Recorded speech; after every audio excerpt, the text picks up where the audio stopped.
नमस्कार दोस्तों, आप देख रहे हैं डीके भारत न्यूज। आज हम आपको बताऊंगा, कई लोगों के फ़ोन आए कि सर आचार संहिता के बारे में बताइए कि ये क्या होता है, इसमें नए काम होंगे, लोगों के जो आवास के रुपए आ रहे थे वो आएंगे या नहीं आएंगे। उसी के बारे में मैं आज डिस्कस करना चाह रहा हूँ आप लोगों से। आप लोगों को बताना चाह रहा हूँ, संवैधानिक नियमानुसार आचार संहिता चुनाव आयोग, इसमें वो होता है। सबसे पहले आपको बताते चलें, भारत में सबसे पहले केरल राज्य में 1960 में चुनाव आचार संहिता उसमें लगाई गई थी और उसी समय आचार संहिता बनी थी। उसके बाद में 1962 में लोकसभा चुनाव हुआ था। उसी के नियमानुसार सभी प्रत्याशियों के चुनाव के उसमें पर्चे बांटे जाते हैं और आचार संहिता के बारे में बताया जाता है। उसी समय से संविधान मतलब आचार संहिता चली आ रही है, क्योंकि आचार संहिता लगते ही लोगों के मन में मतलब होती है जागरूक कि मेरा काम होगा या नहीं होगा। दोस्तों, आचार संहिता जब से लगती है, जिस राज्य में चुनाव होता है, जिस दिन से चुनाव की घोषणा मतलब की जाती है, उसी दिन से आचार संहिता लग जाती है। ये जब तक लगी रहती है, जब तक वोटों की गिनती नहीं हो जाती है, तब तक लगी रहती है।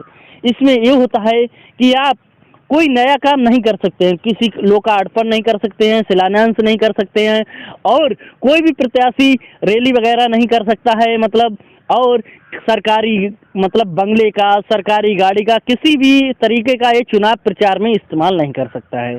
अगर कोई भी वो रैली करेगा या कुछ भी करेगा, बगैर पुलिस की मर्जी से, बगैर चुनाव विभाग की मतलब चुनाव की बगैर से मर्जी से कोई भी काम नहीं कर सकता है।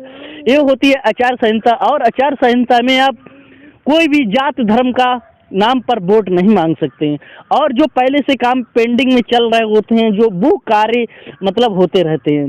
ये होता है क्योंकि पहले वो होता है कि जो 1960 में जो लोग विधायक, उस समय चुनाव हुआ था केरल में, पहले विधायकों की इतनी वैल्यू नहीं होती थी, इतना रुपए नहीं खत्म होता था जो आज के दौर में विधायक का इतना रुपए खत्म होता है, इतना पावर होता है।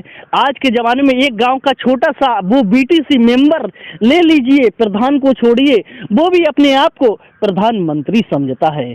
दोस्तों, इसी के लिए मतलब हर प्रत्याशी को पर्चा बांटा जाता है कि नियम और कानून के दायरे में आप चुनाव लड़िए और इसके विपरीत ना जाइए। फिर तो आपको पता है, अगर इसके विपरीत जाओगे तो आचार संहिता में अगर मुकदमा लग गया, फिर आचार संहिता हटने के बाद ही सब कुछ होगा, पहले कुछ नहीं हो सकता है। इसीलिए आप रैलियां और आचार संहिता जब लगती है तो इससे पहले चुनाव आयोग सभी दलों और पार्टियों राजनीतिक के साथ बैठक करता है, डिजिटल रैलियों के बारे में बताया जाता है, आपस में सभी की राय से डिस्कस किया जाता है। इसी के बारे में फिर मतलब तारीख घोषित होती है, उसी के बारे में फिर बताया जाता है। इसीलिए को मैं आपको पता होगा आचार संहिता और चुनाव में क्या अंतर है, आपको आसान तरीके से मैंने समझा दिया है। इसमें कोई नया काम नहीं हो सकता है, जो चलता है वही काम होता है।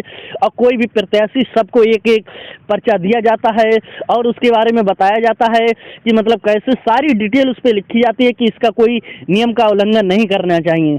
दोस्तों, अगर आपको ये छोटी सी वीडियो अच्छी लगी हो तो लाइक, शेयर, चैनल को सब्सक्राइब जरूर करें। आप लोगों के लोग कहते हैं कि मेरा आवास का रुपए नहीं आया, राशन कार्ड वो फीड होगा, गल्ला मिलेगा। दोस्तों, सब काम होंगे मगर कोई नया काम नहीं होगा, जिसके काम रुके हुए होंगे वो सारे होंगे। यही मैं आपको बताना चाह रहा हूँ। और जब तक वोट खुलेंगे नहीं, तब तक आचार संहिता हटेंगे नहीं।